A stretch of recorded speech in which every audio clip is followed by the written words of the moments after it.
On the show with us tonight, I'd like to welcome aboard a good friend. You'll remember a lot of his hits. Honeycomb, that was the beginning. Mr. Jimmie Rodgers. Jimmy, nice to have you along with us tonight. Thank you, Ted. It's nice to be with you. So you were born up in the Washington State area around Camas, Washington, wasn't you? Right. I was born up there, raised there, went to high school in Camas, Washington, which is a very small town on the Columbia River, just about 30 miles from Portland, Oregon. Now, in the music, now your mom played with some of the big bands, I believe. Well, my mom was quite a musician. She played, well, in those days, of course, they didn't have a lot of big bands. She was an accompanist and teacher and worked with several small orchestras. She was never with the big bands or anything like that, but she worked with a lot of small orchestras up in Washington. And also was the piano player for a lot of the music theaters there, or the old theaters where they used to have the people come in and play piano before the sound came in, you know. So I've been around a long time as a musician. Okay, sir, and I believe your mother taught you to play, taught you music. Well, she did. My whole family is a musical family, and I've been, you know, in it ever since I can remember. My mom, being a piano teacher, taught me how to play the piano early in my youth, and I still play. I use it to write with and to write arrangements with and do a lot of things with now. I play in the nightclub shows and so on once in a while. Now, you enlisted in the Air Force and did a lot of singing in the Air Force, and... yeah, Ted, I did. I enlisted in 1952. In those days, everybody was getting drafted into the Korean War, and so I was just a kid, you know, in college, but they were drafting everybody sort of out of college into the Korean conflict, and so I joined the Air Force and stayed in for about 4 years. After you got out, now you won the Arthur Godfrey Talent Scout Contest on TV. Right. And this kind of led the way for your career, more or less, when you auditioned for Roulette Records shortly thereafterwards. Well, yeah, I managed to work my way back to New York City, and in those days that was difficult to do on Honeycomb.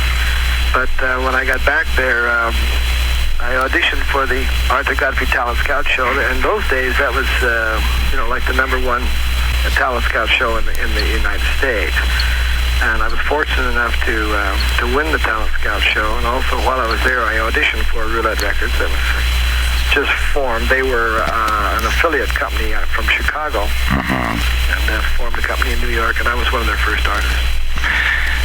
I had read somewhere that you had left after the audition without leaving a forwarding address.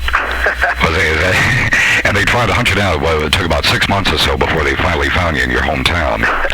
Well, what happened was I was in New York twice. I was there the first time for the Cosby Show, and I auditioned for the Roulette people. And then I went back again and sang for them, sang Honeycomb for them. We recorded Honeycomb. But at that particular time, I didn't have a recording contract with the company.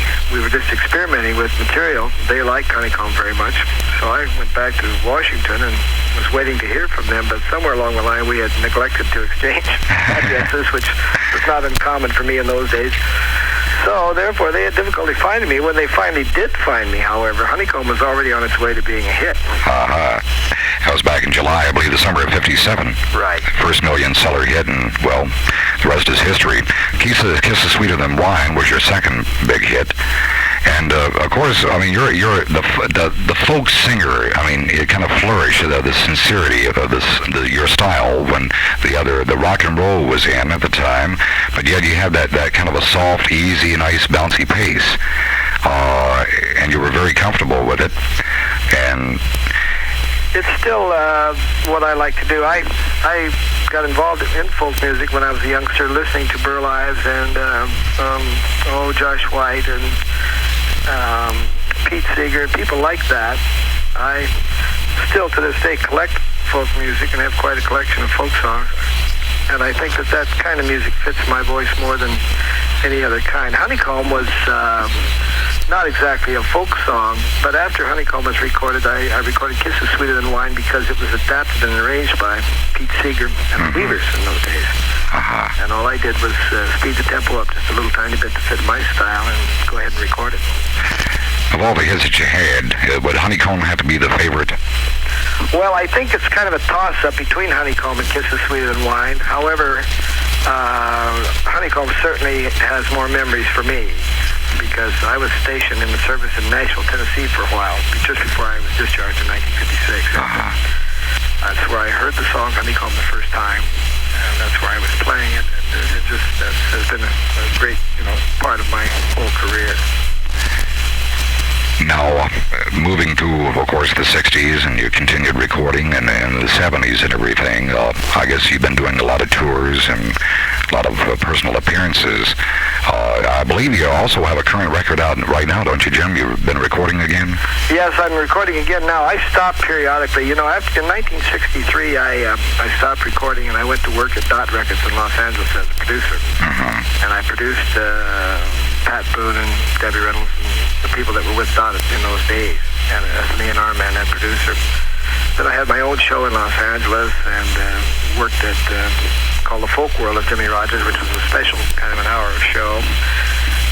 After that, I more or less stopped the recording business, got out of it completely, and spent most of my time writing. Then I went with Herb Alpert's company, spent a couple of years with Herb, recorded Child of Clay and the Child of Clay album, which was a hit, and It's Over, which was a hit. Now, those were my...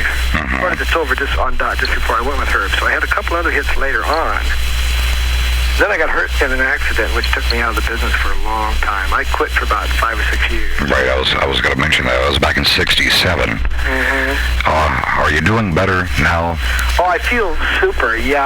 I'm doing really well. As a matter of fact, I'm getting busier now than I have been in a long time. It seems like the 50s music is coming back strong. It seems it's not just the 50s music. I think it's the memories of all of that music. Plus